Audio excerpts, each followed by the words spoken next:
Welcome to the book reading session of my bestseller book, Finance for Non-Finance. Let me read out a small story to you today from this book. I am in chapter number 5, page 96, and the story titled, An Old Taxi Driver Living Next to Asia's Most Expensive Real Estate. So let's see what story has in store for us. Later that evening, I had a flight to catch.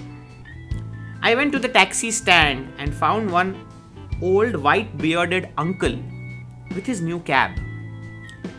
He was happy to drop me to the airport, since the airport was 40 miles and the city traffic was adding to the woos. I thought of striking conversation with the cab driver. Me: "So uncle, where do you live?"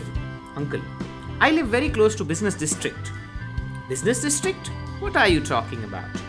"Yes, son. But why do you look so surprised?" "No, uncle, I just read in today's newspaper that a builder is ready to offer up to 1 crore of rupees to people living in that area.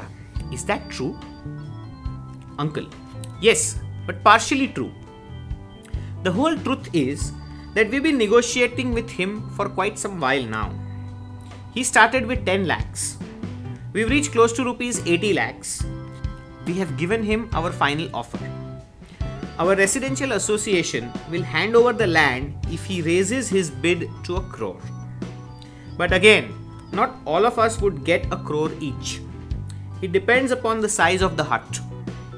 For smaller shanties, you get 20 to 30 lakhs. For medium-sized ones, you get close to 60, and large ones get about 1 crore. But uncle, 1 crore is a lot of money." "Yes, it is. The only reason why I and my old wife are hanging around in Mumbai is the compensation that we would get when the land is surrendered. You see, I have 3 sons. The first one is taking care of ancestral agriculture activity back in village. Second one has gone for a job in Gulf country. The third one is with us still studying and working in a call center. I have a cab, its permit, this Mumbai shanty, and my ancestral home in village. If we can raise some good money, I and my wife would migrate to village for our retired life." By now, I had realized that I was talking to a man who was high net worth, probably higher than me at that point in time. On asking, he told me he never went to school. His retirement corpus looked far better than many of us out there. I wonder whether he knew what financial planning was, or whether he could have ever consulted a financial planner. Who teaches financial discipline to these people? What about their vision, foresight? How come they have what we call as financial common sense or money sense? Think for yourself. Answer to such questions and many more. Grab yourself a copy today.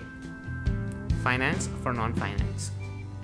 And remember to subscribe to our channel, Finance Tube.